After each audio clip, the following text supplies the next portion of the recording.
58th question, how do you know what's right and what's wrong? And we live in a world that has new rules. It's like almost the only thing that you know is right is not to tell anybody what's right. And other than that, there's you just can't define, morality very well at all anymore.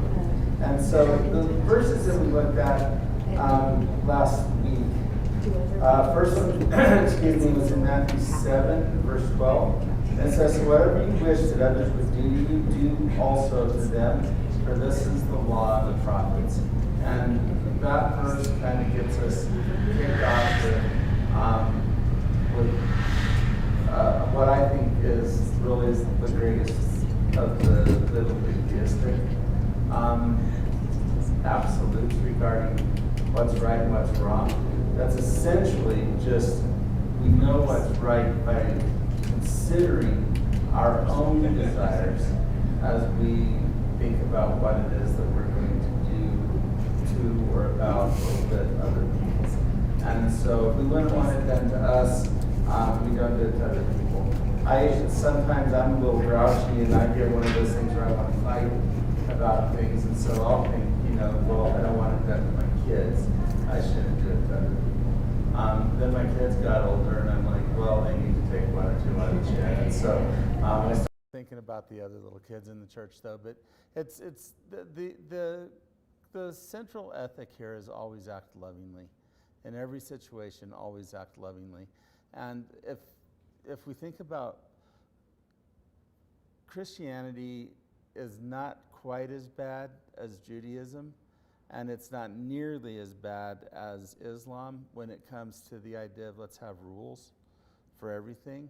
But then the rules about what's right then immediately fly in the face of this generalized rule of treat people the way you want to be treated. If I didn't have any food on the Sabbath and you did have food on the Sabbath, I would love for you to help me with a little bit of food for the Sabbath. But they made laws that eliminated that as a possibility. You couldn't go get food from wherever your food was and give it to somebody because that would be work, and it'd be breaking the law of the Sabbath. And that's where Jesus, when he talked about this exact thing, he said the Sabbath was made for man, not man for the Sabbath.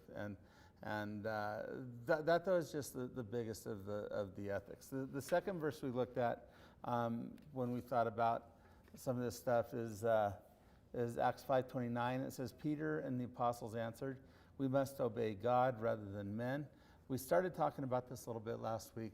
We looked at the idea that even if it's old-fashioned or archaic, even if the rest of the world's not going to obey the same thing we're going to obey, we who are biblical theists, we who are Christians, followers of Christ, we decide what's right and what's wrong to a large degree based upon what's called revealed law. It's not law that you would notice by watching nature.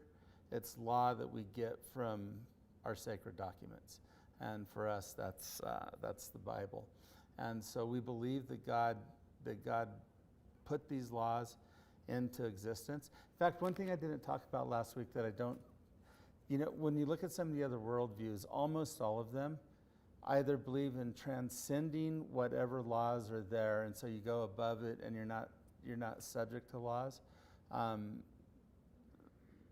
Buddhism and some of those will do this, where you become more and more one with the universe, and that's where ultimate rightness and goodness is. There's no such thing really as you should do this or you shouldn't do that. That's why in even like in India, a bunch of very religious people, but also people who suffer greatly, and there's no concern from others for those who are suffering. A lot of times it's just absolutely zero concern. You don't look at suffering people as anything different than you would look at anything that suffers. It's just suffering's part of life and it's part of the journey, and so you don't fix things. But for most of the godless worldviews, the way you know what's right and wrong is simply by observing what goes on in the world, and then by thinking about what's good for the social construct, what's good for community, what's good for things like this. So when God puts the first law into place, with Moses coming off the mountain, and he has the 10 basics, those 10, that's still a lot, but they're the most basic laws that they could possibly be. They're very low-level laws. People think that the 10 Commandments are like, oh, you got to do the 10 Commandments. Those are so horrible. Who can live up to that? The 10 Commandments are like, those are the basic ones. They may be difficult for some people, but without living by the basic rules of the 10 Commandments, and even the world, people that are naturalistic atheists, they probably appreciate 5 of the 10 Commandments, the ones that relate to social and community, even if they don't appreciate the 5 that relate to how our position with God is. But those are don't kill people, and that's like, of course, that's one of the big arguments in the world today. It's like, it's not your body, it's my body, and so I can kill whatever's in it. It's just like, we speak about babies in the womb the exact same way we speak about cancer. And for a person who doesn't want it, it's the exact same thing. And so even like that one's gotten confusing. The thing about don't rob from each other, maybe that one holds true more than anything else, but even there it's like, if there's arguments these days, pretty strong arguments about, can you defend your house and with what force? And if you're a police officer, can you defend yourself and with what force? And it's like, you didn't have to kill him. All he was doing was beating you up and taking your money. And so these base rules are still debated, even though it seems like it's as basic as it gets, Don't take other people's lives and stuff and things like that. And it sounds a lot like the rule that we just read, the golden rule. But I don't know, I guess it's a little bit different when you don't consider the other person. When you stop the golden rule at treat other people in a way that gets what you want, that's not the golden rule. And so anyway, naturalistic atheists, humanists, they'll generally look at laws are good, rules are good, figuring out what's right and what's wrong is good, because we do have to live together as people. And so the new laws now are, the golden rule now is probably don't tell anyone anything that they don't want to hear. I think that's probably, if there was a golden rule for culture, that might be it. Do not tell anybody what they don't want to hear. And there's nothing, I don't know if there's anything that's really much worse than that. And the words we speak are what cause almost every bit of cry for punishment in the world today. And that's not just America.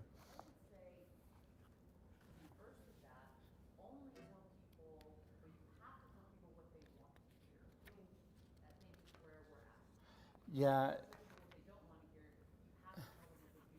Yeah, and that's where one of the questions that has to do with how do we know what's right and wrong, and even like humanistic atheists would probably side with theists on this idea that when we think about what's right and wrong, one of the things we have to consider is the individual and what their rights are, what a person actually has a right to. And so then the conversation, though, is it's often confused I think, by people who only want to talk about things at the nature of what my rights are, because a lot of times they'll be talking about that, but what they're saying is these are my privileges, and they're not really thinking about rights. One of the things about rights, hey Nick, Zach's class is downstairs right below us if you want to find that one. Okay, yeah, see you in a minute. Really glad to have you today. So if I have a right to anything, and we think about what rights do we have, I think it's fair to say that I don't have a right to enslave anybody ever, right? Does that make sense? That there is no way that I should have that right. And I don't think that a person who has a lot of money should be able to enslave anybody ever. Now, we talk about this in weird ways. LeBron James, he's made almost $1 billion of just pure income. That's aside from anything he's invested in. He's really close to the $1 billion mark of nothing but checks written to him for stuff he's done. Has claimed the slavery card. That NBA owners have made other players slaves because they're not allowed to just like get together every year and choose which team they want to play for, or because they sell tickets to their events. And it's like they literally sell tickets, and I perform and they sell tickets. That's slavery. And well, anyone that's not making $1 billion a year is probably like, I like the thought, but that's not probably really accurate. But we can feel like slaves working at City Market. Does anybody work at City Market? You were thinking about it, but yeah. Or anywhere, just from the idea that I'm not allowed to do anything. So they have you trapped and you can't get out of it. So slavery then is something that we just don't think it's ever right. It would never be right. Yet, we will also claim something like health care as a human right, right? And so that's now, who doesn't want anybody to not have access to affordable health care? Nobody does. I mean, we're all for that, right? We all want people to be able to receive health care when they need it. It's one of the hallmarks of what Blythe does in Kenya. One of the very first things we do with those girls when they get in the program, it's like the next day we go down and get them signed up for insurance because they've never had health care. And it's one of the things when we give to what Blythe's doing, we are paying for their health care. But the problem is health care cannot be a right, it can only be a privilege. Because if you are going to receive health care without giving anything back, how's that going to happen? Do we have nothing but volunteer doctors that are ready to do that? And do we have nothing but universities who are willing to forego the expense of educating you so there can be health care for everybody? And no, we can't do that. And so what ends up happening is the doctors are going to get paid, but they're not going to get paid as much as they could be paid doing anything else. And to a large degree, the hospitals are forced into this. Anybody that goes into we do have universal health care in America. All you got to do is go into the hospital, and they're not gonna send you away. Now, can you get there easily? Some people can't. But if you can get them there, then it's going to be there for them.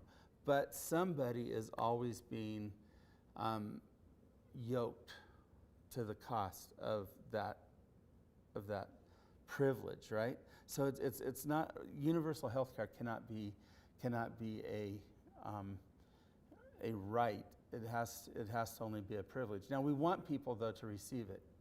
So that's kind of a moral thing for biblical theists to think about. And I kind of think that that's a good starting ground, is that we want everybody to receive this. So what are the things we can do to actually make that happen? Hundreds of years ago, anything that did happen, the church took care of it, didn't do it very well, but now it's like, nope, I got to do this. And so who's going to pay for it? Well, a doctor that could be making more money is going to pay for it, or you and I are going to go to work and we're going to send money in to the government and they're going to dole it out. And there's a lot of people, the people who lead the taxation is theft argument in America are usually biblical theists, right? We're the ones that are all like, you can't do that. It's like, but then we're also the ones who are like, we need to do what we can to help. But biblical theists also, I mentioned before, are kind of against the idea of being lazy. And so we're usually going to draw lines then. We'll give health care. We'll figure out a way to make health care happen. We'll contribute generously from whatever we do in order to make that happen. But we will not do it for everybody. We'll only do it for the people that are genuinely in need. And we'd like to figure out who that is, and that's sort of judgmental. And so now we're back into another ethical question about what to do. But when we think about what's right and what's wrong, we have to kind of consider the idea that that privileges and rights are probably different things. And so we do have rights. We need to see that other people have rights. We need to do what's best for individuals and for society. But people have these questions about what's right and what's wrong. We'll never be on the same page. Katie, we're on the pages 110 to 112 slide. Thank you. Are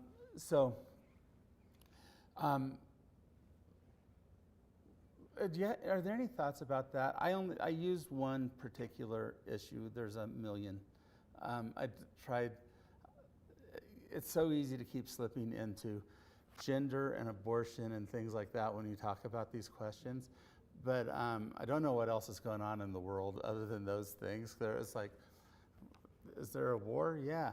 Maybe we can talk about, getting into submarines that are run by video game controllers or something like that about what's right and what's wrong. Because there is, when we think about what's right and what's wrong, there's not just a question about like what's on the backside of what's right, because that's the question. When I mention that we can't ever claim as a personal right anything that's going to drive another person into undesired obligation to take care of my right. What I'm trying to say there is biblical theists are often thinking about what's on the backside of the good thing that we're presenting, and it's always just put in the context of dollars, and things like that. I think I even did it with the example I gave, but there's always something on the backside, and so any thoughts about this in general?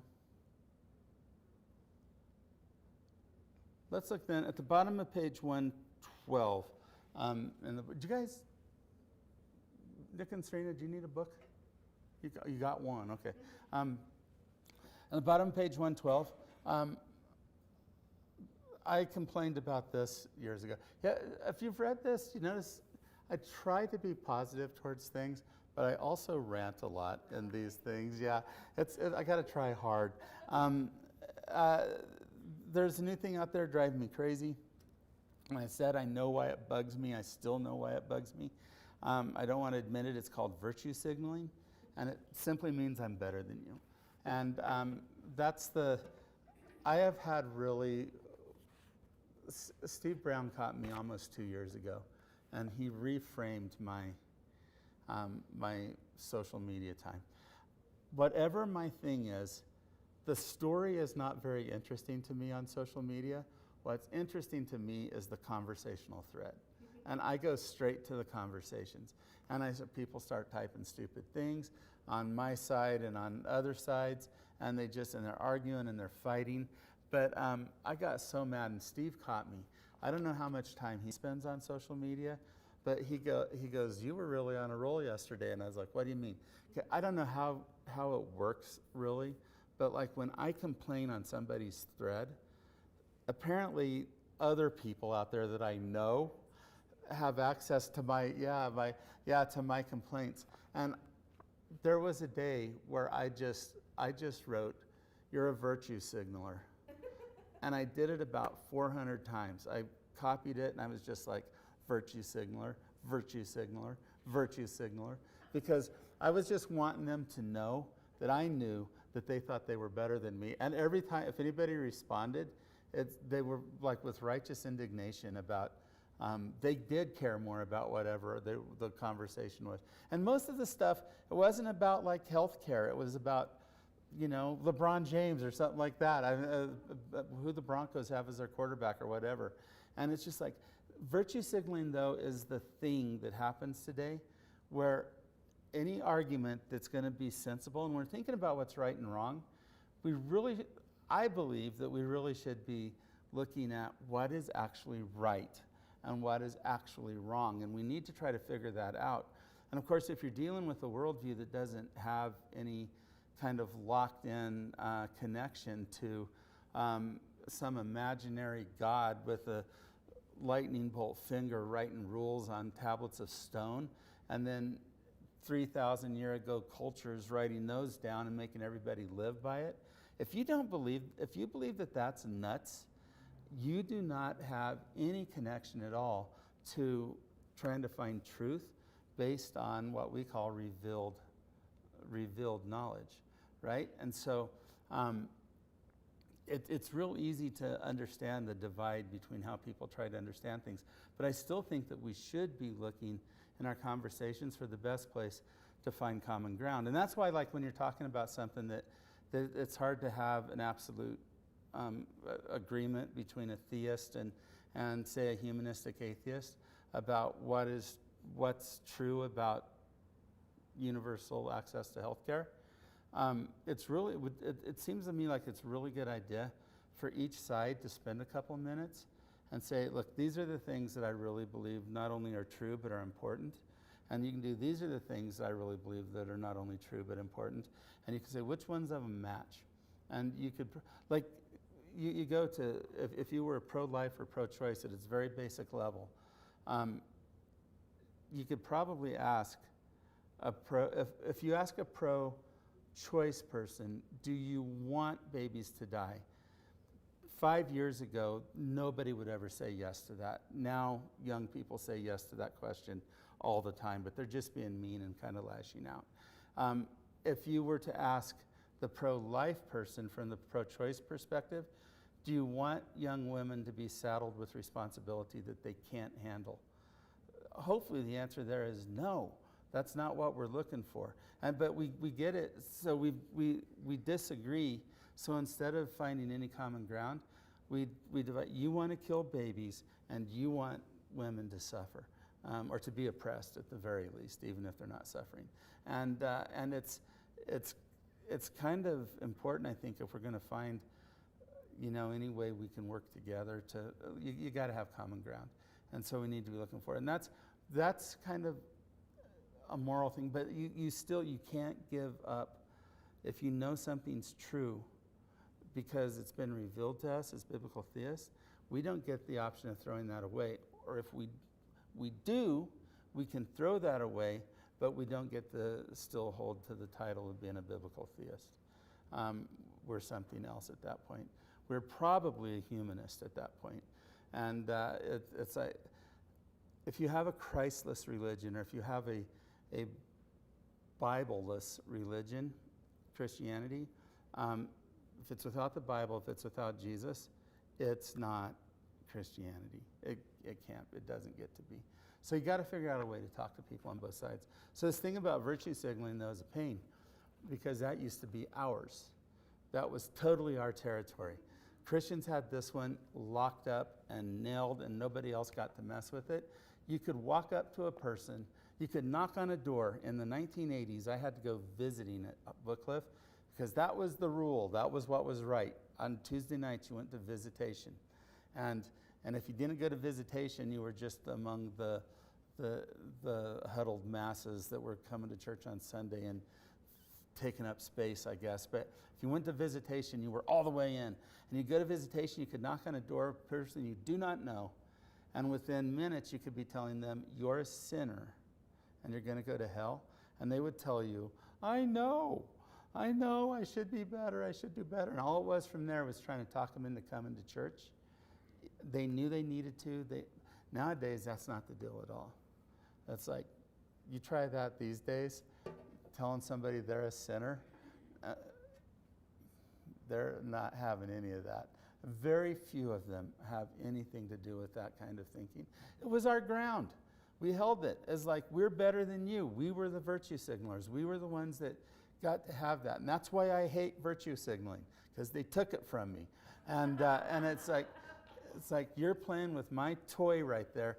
But part of the thing is, and if I give myself any credit at all, I've recognized for some time, I feel like 30 years, that we have not handled our moral high ground well at all. And we use it as a club. We use it as power. We use it to make judgments on people. But I'll tell you something, you try to you come in, walk up to a house with a plastic water bottle like I have right over there that I use.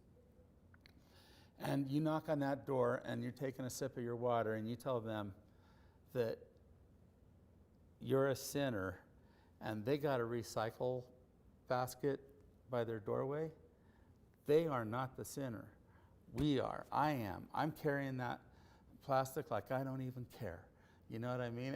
And they have the high ground. And moral high ground is really difficult, because if you use it ever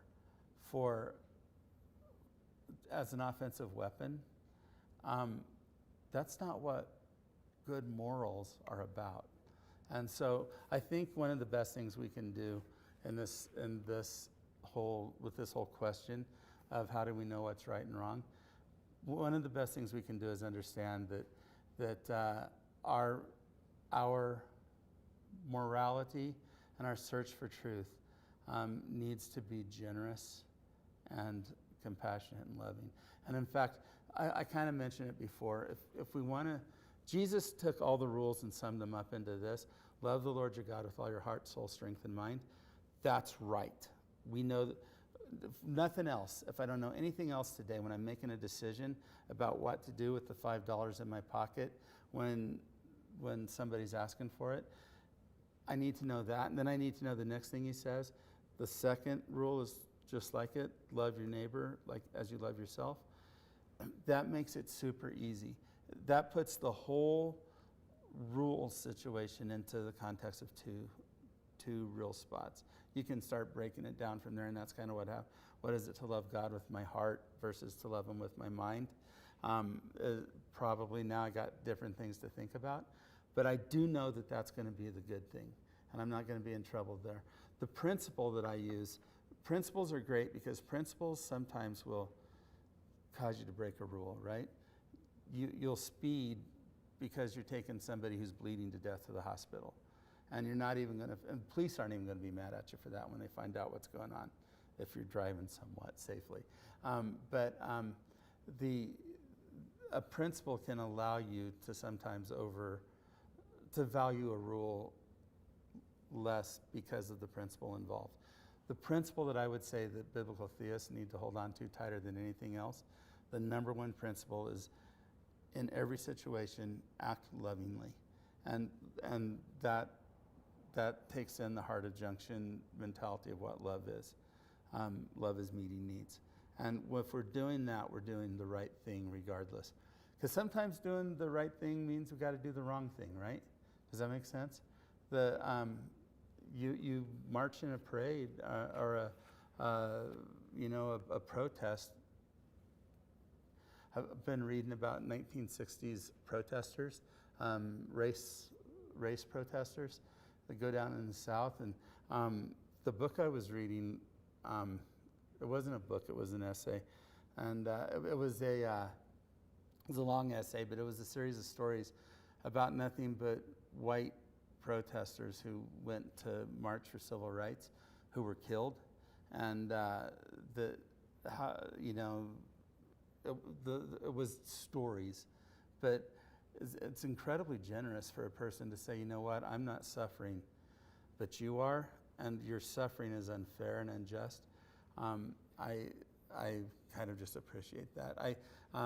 This is where I start quoting my favorite theologian, which I don't think I'll quote precisely today, not because I can't, but because it's church. Bono from U2 says that everybody's kind of interested in mercy, and they want mercy to come along. But when a follower of Christ really finds himself fighting for mercy in the world around him, he goes, mercy brings her sister, justice. And he goes, that lady is a witch. But he uses the B word instead of the W word. Is that close enough? Do you know what he said? Justice is a problem. And it's great for us to look for what we can do with mercy, and it'd be the right thing. But if we're ever trying to show mercy, eventually justice shows up. So, and then we have to decide what we're going to do now. And when justice shows up in a place where there's unfairness, that means rules need to change and laws need to change. And laws can be negotiated, at least in our country. And so that's kind of a good thing. That's a lot of rambling. If we hit the next slide, Katie, I kind of mentioned the good old days. Biblical theists, Muslims, and Jewish people, we all have the same kind of problem with the fact that we have these revealed texts or revealed truths. It's things that we know to be right and wrong, not based on what we observe in nature, but based solely on what we believe God has told us. And the problem with that is the places we get this information from ranges. The newest of the stuff that we're listening to is like 1,500 years old, but most of it is way older than that. And it's like we hang on to these things and we believe the Bible to be true. And then the first thing that you're going to hear from somebody is it's outdated. The reason the Bible doesn't deal with gender issues today is because Jesus didn't understand what gender issues were going to be about, or Paul didn't understand what gender issues are going to be about, or any of the old clowns that wrote this stuff down originally. None of them understood these higher values. And so we get ourselves stuck in a thing. We're defending a lot of times values that people in other worldviews believe to be archaic or made up or stupid. And again, I think sometimes we defend those values so aggressively that there's nothing about defending those values that comes across as loving. And so when it's hard to love when we are more worried about the sin than we are the sinner. But especially it's hard for that to happen when the people that we're trying to change do not subscribe to our theories about where these rules came from. Any of you kind of deal with that? Yes, and in our society, when we start making a law to correct these things for the general society, it just causes a greater division between us and the people that we want to be reaching. Sorry. Maybe I need to explain that. Well, no, you can't legislate morality. So, though. Well, that's basically the idea. These rules are for us as Christians, and we should apply them to us. We should love the other people and bring them into our circle instead of creating laws that they have to live by outside of our circle. Yeah. And then we can talk to them, and then we can have conversations with them and reach them.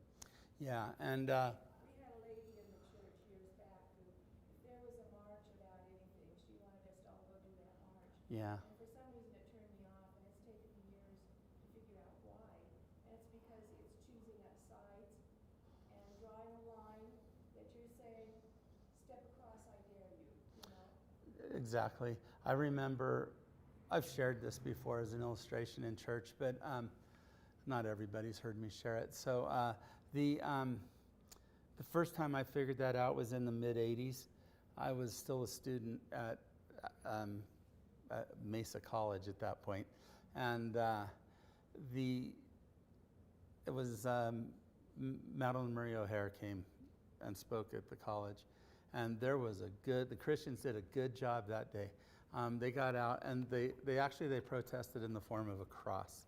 They went from Patterson and 12th Street all the way to Gunnison and 12th Street in a line on both sides. And then they went down North Avenue for about 4 blocks on each side of 12th Street. And it was a giant cross. If you took a picture of it from the air, you just saw this cross of people. And they're protesting against her really hard. And I was near where the speech was happening. And I remember, she got out of a car and people just yelling at her and hollering at her and telling her that God hates, whatever she was up to, and God hates her. And there was a guy there who, when she got out of the car, he got down on his knees and he was praying. And he was praying out loud, but he was praying blessings on her. And this guy started hitting him. And he's like, no, I want her to find blessings would be the truth, that she would know the truth. And the other guy's like, well, but you can't say that. You got to yell at her. People are going to misunderstand what you're doing. Yeah. And he goes, people are going to misunderstand what you're doing. And he goes, like you did. And he goes, I want you to know, and I'm sitting here listening to this. He goes, she is not the enemy. And he goes, she's a victim of the enemy. Now that's still that's judgmental, but I don't have any problem with judgment. None at all. I don't like tolerance at all. Tolerance is bad. Judgment is good. If I need to explain that, it's tolerance means lowering the standard, and the more expensive something is, the lower the levels of tolerance were allowed in the making of that object. Your lawnmower doesn't vibrate to death if you spent $5,000 on it, but if you spend $53 on it, tolerance was all right when they made that lawnmower. So, and judgment's fine as long as it's good judgment. Judgment is fantastic if it's good judgment. If it's not well judged, that's terrible. But that's not judgment being the problem. That's the judge being the problem, and that's okay. My gay friend recently said to me, you're not judgmental. And I said, yes, I am. I judge all the time, and you do too. I said, I just try not to be condemning. Yeah. Yeah, that's fun. I like how you said that, my gay friend. Yeah, exactly. My friend Mark, one of the things that he appreciates the most about Steph and I is that we love him, even though he knows he doesn't live here anymore. He lives in Texas now, but he goes, if I went to your church, I know what God said. He judges himself with the same thing. And he goes, and I know you see it, but you love me anyway. And if he ever does get into heaven, I'm going to feel like I've never helped anybody more than him, just by not forcing my judgment. He knows what I think. And that's why it took him 1.5 years to invite me to lunch with them when they were hanging around. He and my wife, they're going, can I go to the art show with Mark? And I'm like, sure. If his husband doesn't care about it, then neither do I. And it was, he kept her busy for me, which was awesome. But I'm like, I want to hang out with them too, and they're a little nervous about that. But then, we got hanging out together, and he told me, he goes, I know what you think about what this is. And I go, yeah. And he goes, I appreciate that you're not rubbing it in my face. And I said the same thing to you. I appreciate that you're not making me. And we're good friends. We're very good friends. And I'm worried about him. But yeah, it's hard to find that. And that's Mark still. he would tell you that he has no problem with the old sacred text. He believes it. And Mark's like, don't tell me that the Bible is for homosexuality. He knows it's not. He wants to go to church. He went to church when he was a kid. He wants God to be a part of his life. But he's living in the spot that makes it almost impossible. And boy, it's a lot for him to give up. If you, well, some of us, I was going to say, if you had to give up your whole family in order to be okay with God, there's a lot of people go, yeah, absolutely. But I'm imagining things are going fairly well. If you had to give up the ones you loved in order to be okay with God, boy, that person's in a bad spot.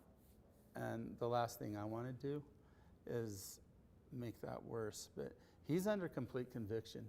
And every time we have tacos, because I don't think I've ever had a meal with Mark that didn't involve tacos.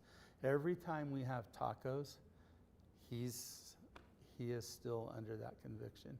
And there's nothing I can do or say that's going to make it. In fact, I got to tell you, I'm pretty sure it makes it worse that we do what we can to love him, to meet needs in his life. Yeah, it's yeah, exactly.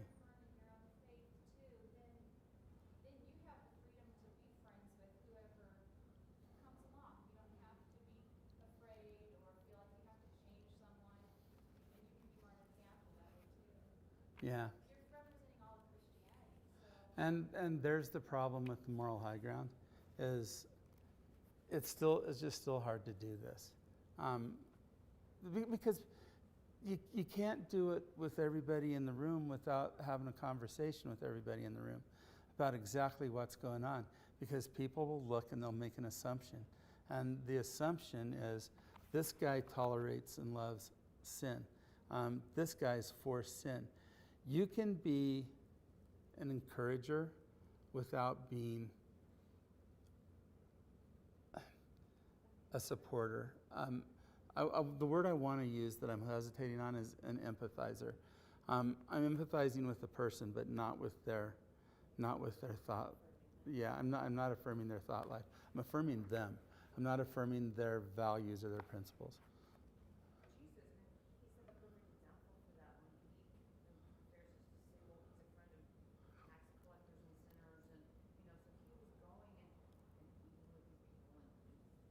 Yeah.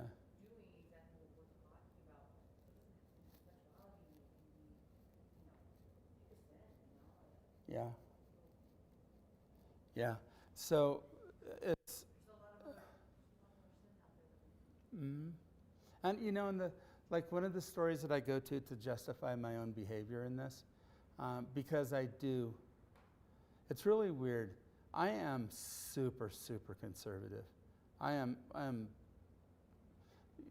I'm right wing, probably. I am, and I am super, super conservative. But a lot of my friends think I'm super left. I'm not left. I will tell you. I want to tell you guys this right now. Well, it's relative to true descriptions, to true definitions of words as well. What I am is a classical liberal, which used to be, until the 1960s, was entirely the ground of the right. In the 1960s, it switched and became the ground of the left. And the word liberal does not mean left, but at any level. If you want to know what I am, go read stuff by Milton Friedman. Google any YouTube video that's what is a classical liberal, and then watch that video. I'm sure they'll hit a home run on exactly what it is.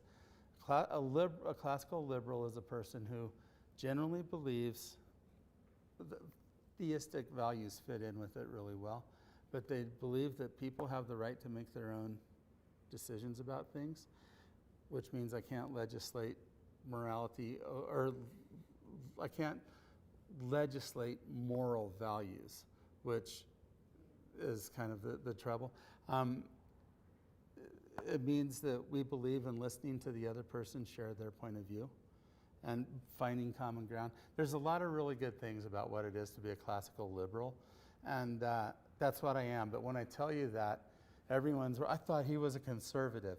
And they're like, well, I knew he was left. And it's, I am not left, I'm right. But my mindset is that of a classical liberal. And you could watch any 3-minute, 5-minute video that answers that question, what is a classical liberal? And you'll probably go, yeah, that is what Darren is. I've known him for 14 minutes. He's pretty much revealed this to be who he is. And so that's where I kind of come down. But nobody knows what any of that stuff means anymore, because the words don't mean the same thing as they used to. And, well, they do, but nobody uses them that correctly. And so words change, whatever. Yes? Playing off of what Heidi said a little bit, it's kind of a question of what do you see when you see someone? What do you see first? Do you see a person, or do you see a person in a wheelchair? Do you see a gay person, or do you see a person first? You know? Yeah. What's on the outside that you see first, you're going to feel compassion and see them as a person first, and then you see whatever it is that's different about them. Yeah. Later, but your heart goes first to them as a person.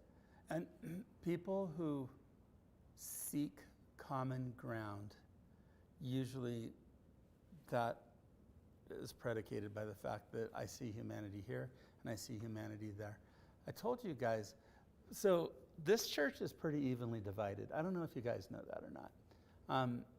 There's as many Trump voters in this church as there are Biden voters. It's pretty close to 50-50.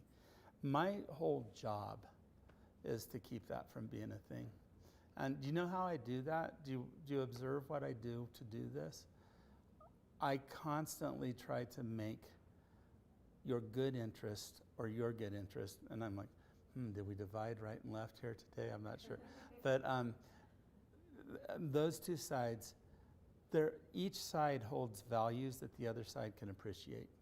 And none of us, well, I was going to say none of us are extremists, but I'm afraid COVID probably made a couple of us extreme. And for the most part, those people aren't at church anymore, anywhere. And so I think I shared my vision during COVID.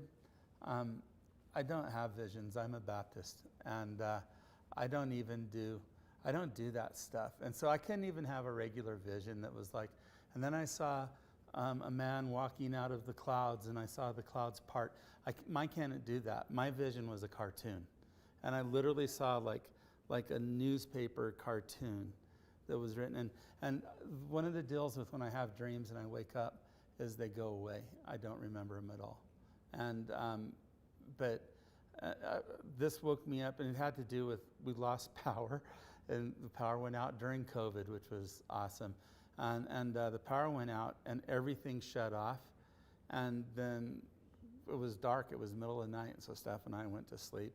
And then all of a sudden, about 3 hours later, the power came back on, and we had the TV on full volume. We had everything was going. It was like, ah. And I woke up, when I woke up, I was thinking about this vision. And I was like, got everything turned down, went back to sleep, and I thought that was cool, but I'll never remember it.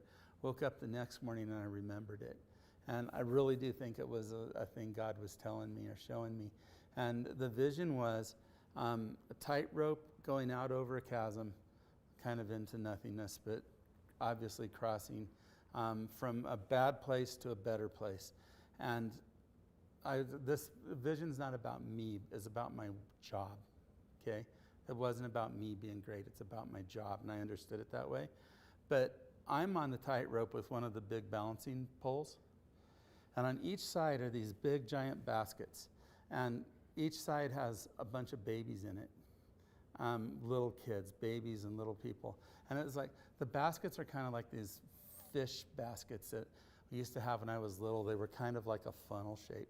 And it was just full of people on each side. And they were hanging from each side of the pole. And there were babies and little people playing on the edge of the cliff that I couldn't pay any attention to because I was dealing with these people. And the whole thing was, when COVID first started, I was confronted multiple times by people telling me to get off the fence. Get off the fence. You can't be on the fence.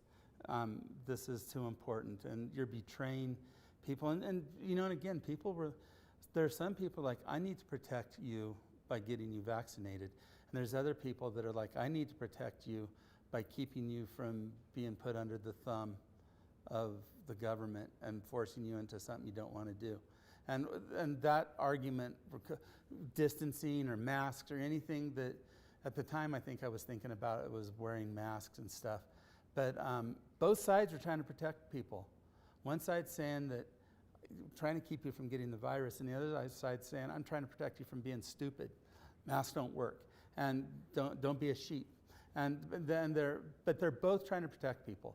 And if you think one's right or one's wrong, doesn't matter. Each side was trying to protect others. And that's what they were all screaming about. And so that's a good value. That's a common value. We want to protect people. So my deal was, I'm walking on this. Zach and Blythe are running back and forth across the balance beam, trying to keep it balanced. The babies in the balance beam, or in the baskets, are above the rope, are yelling at each other. And that's why I got them in baskets separated. They're yelling at each other, they're yelling at me, and they're moving around and they're causing all sorts of difficulty. Meanwhile, underneath the rope that I'm walking on, all those little people, and they're on one side or the other, but they're reaching out trying to hold hands with each other, which would have been a problem too, you know what I mean? And the whole thing was just, and I remember that as clear right now as when it happened, and I knew that God was telling me that you're not on a fence, Darren, you're on a tightrope. And my entire pastoral career, COVID just made it something where it made it visual, but everything I've ever done is try to keep the church from becoming political inside itself, because that's dangerous. You can march with these guys and you can stand on the corner and yell at the marchers and go to the same church. I hope when that happens, you go, hey, Bob, and you wave. And Bob waves back and says, hey, and you guys wave, and then people go, what are you guys doing? And you go, oh, we're still friends. We just disagree. That'd be perfect. I don't have any problem with that at all. But how do you know what's right and what's wrong? We're all protecting values. We're running out of time again. I'm going to jump real quickly. I want to mention the idea of the virtues. Their Greek ideas are at the very end of this chapter, and the primary virtues are kind of interesting just to think about. I think that those are good rules to live by. Right before that, one of the things that I mentioned that's really important when we talk about theism and morality is that, I mentioned this last week, but I just want to say it again.